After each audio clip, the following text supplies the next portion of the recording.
Hey everybody, Ryan here at Etrailer.com. Today on our 2018 Ford Taurus, we're going to be taking a look at and showing you how to install the CURT Class 3 2-inch trailer hitch receiver. Now what I really like about this hitch is that for the most part it's going to be completely hidden, and that's going to help maintain that factory appearance. I also really like the fact that it has more of a gloss finish as opposed to some of the other ones on the market that have a more flat or matte black finish. I just think overall, it matches our car nicely. Our hitch is going to allow us to use it for accessories, things like bike racks or cargo carriers, and it's even going to allow us to use it for some light duty towing. And one of the things I really like about this hitch is that it's going to be built very sturdy and have a heavy duty feel. Now one of the things I'm not too fond of is how far back it's going to sit behind our bumper. Now although it really helps with the appearance, as far as our everyday use, it can be a little challenging disconnecting and connecting our accessories. Now this is a Class 3 hitch, so we're going to have that 2-inch by 2-inch receiver tube opening and a reinforced collar for extra strength. It is going to have the standard 5/8 size pinhole, which keep in mind a pin and clip does not come included. You can find one here at Etrailer.com. Now it is going to have loop style safety chain openings, which are quite large and in the open, and we shouldn't have any problem using a large hook without any interference with our pin and clip. Our hitch is going to have some pretty impressive weight capacities.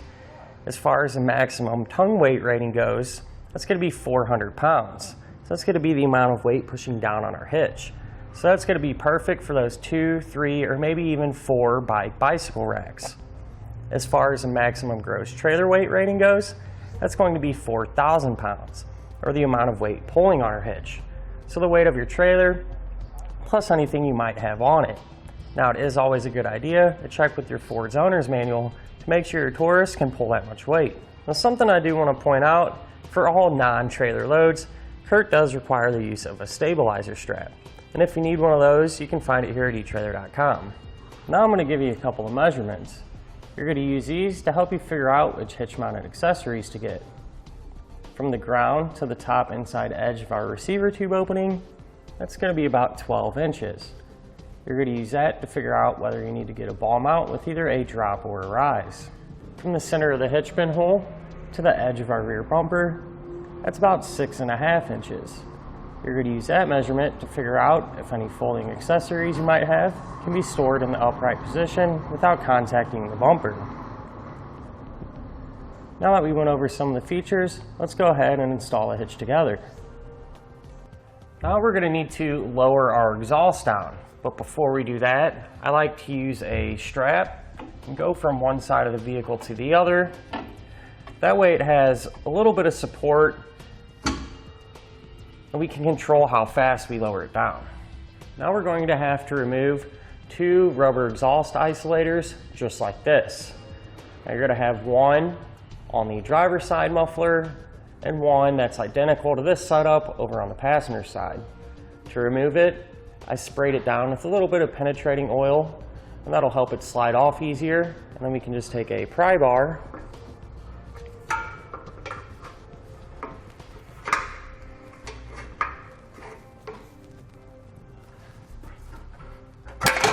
pop it off like so, and we can move over and do the other side. And just for a little extra room, I'm going to be removing this third one that is right before our mufflers. Let me use that same technique to get it off.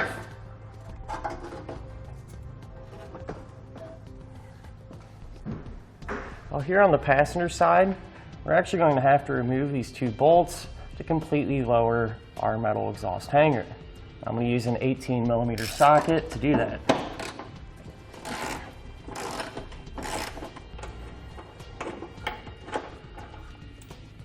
Now I'm going to do that same thing to the driver's side.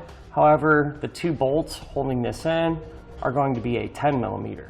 Now if we move to our back bumper, there's going to be a little bracket coming down that our rear fascia is attached to. And we're going to have to take out this push pin fastener. And I'm going to do that with a trim panel tool. However, you can use a flathead screwdriver to do the same thing.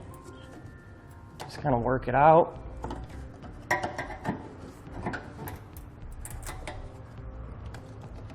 can fold this tab down. What we're going to have to do is enlarge this hole to a 1/2 inch in size, and it's going to be the inside one closest to the inside of our vehicle.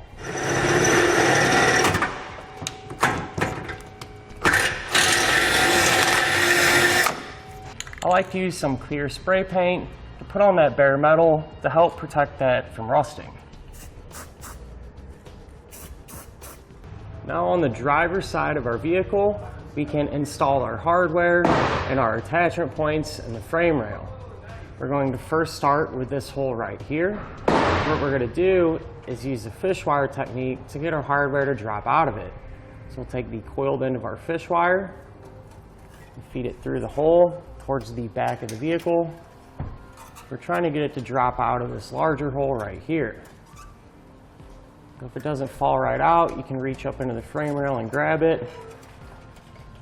I'm going to pull it down carefully. Once we're at this point, you're going to take a spacer block and a carriage bolt. Thread that carriage bolt onto the coiled end of our fishwire.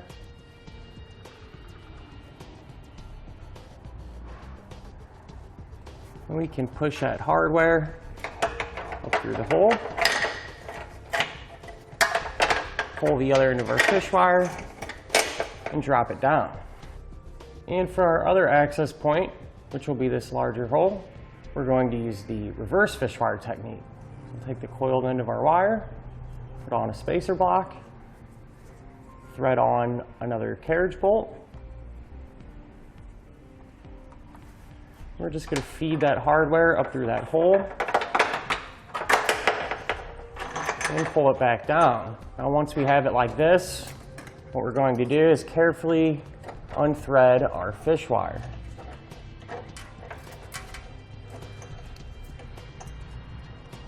Now on the passenger side, our attachment points are going to be a little bit different. We're going to use this large hole. We're also going to use this factory weld nut that was originally holding our exhaust hanger in place. So to prepare this hole, we're just going to use that reverse fishwire technique again, sliding on our spacer block and threading on our carriage bolt, and feeding it up through the hole. Now since this is the last hardware that we're going to have to fishwire, we can leave this fishwire attached for now. Now before we put our hitch up into place, it's going to make it a little bit easier if we move our hangers from our original ones to the new ones on our hitch. So to do that, we'll take our bolt assembly, just pull that rubber hanger off, and come up from the bottom up.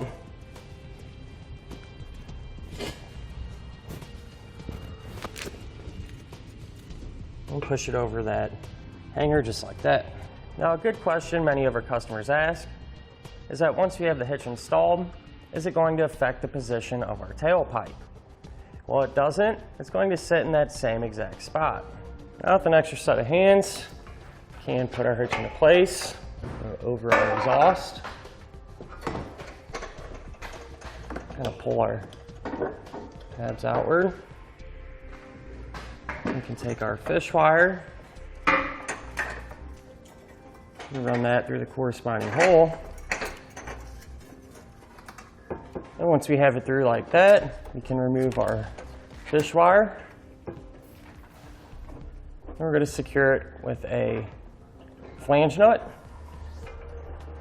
That's a good idea to get at least one nut started on each side.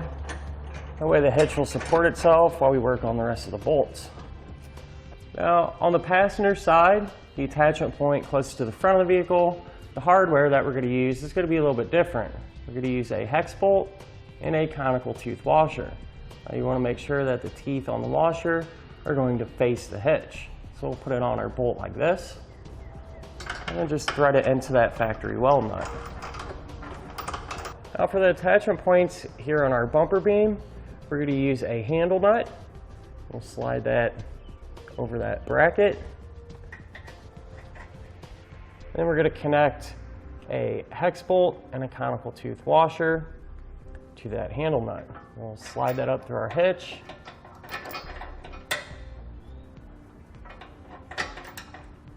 Now with all of our hardware in place and hand tight, you can go ahead and snug everything down.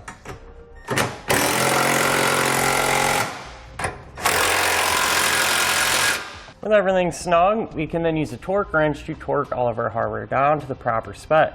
And you can find that torque specification in your instructions.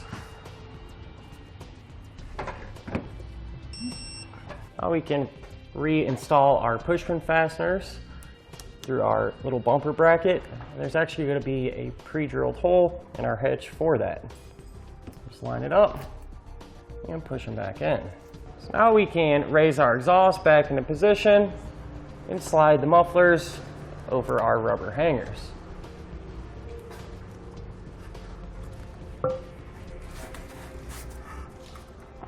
And now with the exhaust supporting itself, we can take down our strap. And that'll do it for our look at and our installation of the CURT Class 3 2-inch trailer hitch receiver on our 2018 Ford Taurus.